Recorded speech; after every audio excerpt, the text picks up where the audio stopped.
tentunya difokuskan terutama untuk kegiatan di laboratorium dengan tetap mempertahankan prokes atau protokol kesehatan.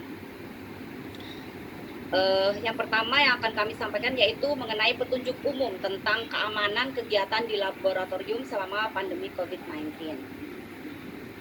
Panduan ini ditujukan untuk mengatasi masalah keselamatan bagi tiap personel laboratorium selama pandemi COVID-19, sehingga semua laboratorium harus melaksanakan penilaian resiko.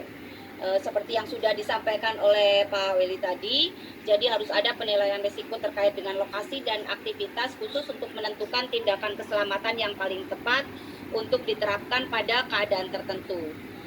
Selain itu, tiap fasilitas harus mematuhi kebijakan dan prosedur lokal serta semua peraturan daerah serta pedoman kesehatan masyarakat yang berlaku.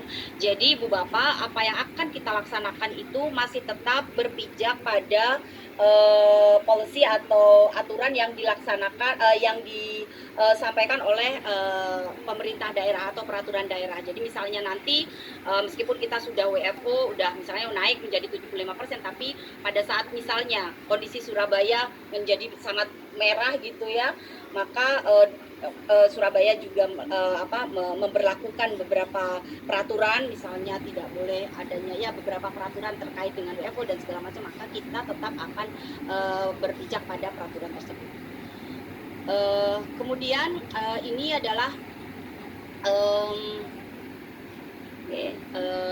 berikut ini adalah risk assessment atau general procedure. Beberapa penilaian risiko yang diambil seharusnya mencakup kriteria berikut, yaitu pertama maksimum capacity atau analisis jumlah orang dalam laboratorium secara realistis dan aman sambil mempertahankan perilaku jaga jarak. Artinya kalau misalnya di laboratorium itu Ibu Bapak bisa mengecek seberapa besar laboratoriumnya, kemudian sebetulnya yang paling bagus adalah diukur jika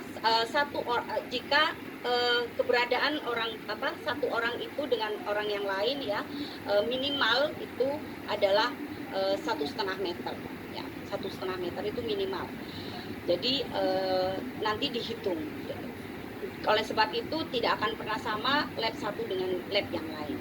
Kemudian juga perlu diukur arus lalu lintas personel ya. Jadi meskipun ruangannya besar tapi di situ banyak mejanya seperti itu ya, maka itu juga harus dihitung ya, karena space yang ada itulah sebetulnya space untuk menentukan berapa banyaknya kapasitas orang dalam lab tersebut. Jadi jika memungkinkan perlu adanya rancangan jalur satu arah bagi staf yang melalui